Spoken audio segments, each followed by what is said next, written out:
নমস্কার, সুভাদ্রা রান্নাঘরে আমার সকল দর্শক বন্ধুকে জানাই স্বাগত। আমি শিউলি। দেখো, আজকে আমি মাছ নিয়ে এসেছি। মাছগুলো নুন হলুদ মাখিয়ে নিচ্ছি। মাখিয়ে নিয়ে এগুলো ভেজে তুলে রাখবো। আর আমি মাছটা কি দিয়ে বানাবো সেটা তোমাদের আমি দেখাই। সেটা হচ্ছে, দেখো, 1 বাঞ্চ ধনে পাতা নিয়েছি। তো আর তার সাথে নিয়েছি তোমার আদা, 2 টুকরো আদা নিয়েছি। আর 2টো লঙ্কা নিয়েছি। লঙ্কাটা তোমরা বেশি কম করে নিতে পারো, যে যেমন ঝাল খাবে। আর কয়েকটা রসুন নিয়েছি। এগুলোকে আমি সবগুলোকে একসাথে ব্লেন্ড করে নিয়ে আসবো। মাছগুলো ভেজে তুলে নিচ্ছি। ঠিক আছে, দেখো, তেল দিয়ে দিয়েছি কড়া বসিয়ে। তেলের মধ্যে 1 চিমটে লবণ দিয়ে দিলাম যাতে মাছগুলো না ছিটকায় বলে।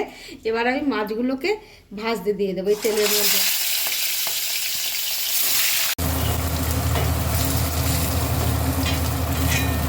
দেখো, আমি মাছটা ভেজে একদম উঠিয়ে নিয়েছি।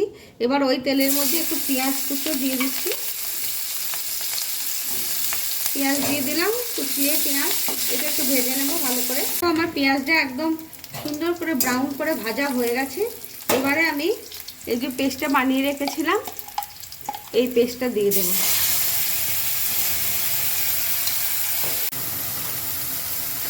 এবারে আমি একটু অল্প করে জিরের গুঁড়ো দিয়ে দিলাম, একটু জাস্ট চিনি দিয়ে দিলাম স্বাদ অনুযায়ী, আর একটু লবণ দেব,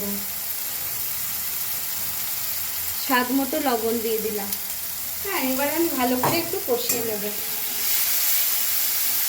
আর এর মধ্যে কি কি বাটা আছে সেটা তো তোমরা জানো।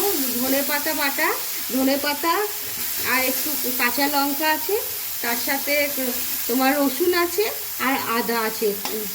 ব্যাস, এই দিয়ে আমার বাটাটা বেটে নিয়েছি। আর একটু জিরের গুঁড়ো দিলাম, আর একটু নুন মিষ্টি দিলাম স্বাদ মতো। ব্যাস, আর কিচ্ছু দেবো না। এটা ভীষণ সহজ রান্না। এবার আমি একটু মশলাটা কষিয়ে নেবো সুন্দর করে। মশলা দেখো প্রায় কষানো হয়ে গেছে, চারিধারে তেল ছাড়া শুরু করে দিয়েছে। এবার আমি একটু জল দেবো।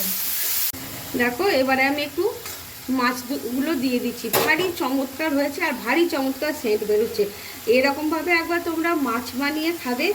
মানে আমি রুই মাছ বানিয়েছি, তোমরা কাতলা মাছ দিয়ে বানাতে পারো। মানে ভোলা মাছ বড় বড় এখন সুন্দর সুন্দর পাওয়া যাচ্ছে, সেটা দিয়েও বানাতে পারো। অপূর্ব সুন্দর হবে খেতে। একবার খেলে না মন ভরে যাবে, মনে হবে বারে বারে রান্না করে খায়।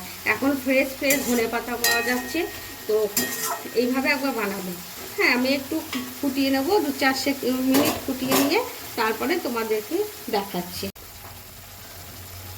দেখো, আমার রেডি হয়ে গেছে। আর কিন্তু আমি মানে ঝোল রাখবো না, এরকমই ঘন ঘন হবে। সুন্দর মাখা মাখা হয়ে গেছে। আমি গ্যাসটা এবারে অফ করে দিচ্ছি। আমার ধনেপাতা দিয়ে মাছের ঝালের রেসিপি একদম রেডি এবং সার্ভ করে দিয়েছি। তোমরা এই রেসিপিটি অবশ্যই অবশ্যই বানিয়ে খাবে। না খেলে তোমরা বিলিভ করতে পারবে না কি এটা এত অসাধারণ খেতে। আর এত তাড়াতাড়ি রান্নাটা হয়ে যায়।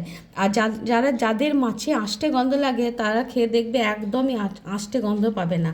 যাই হোক, তাহলে আজকের মতো আমি টাটা।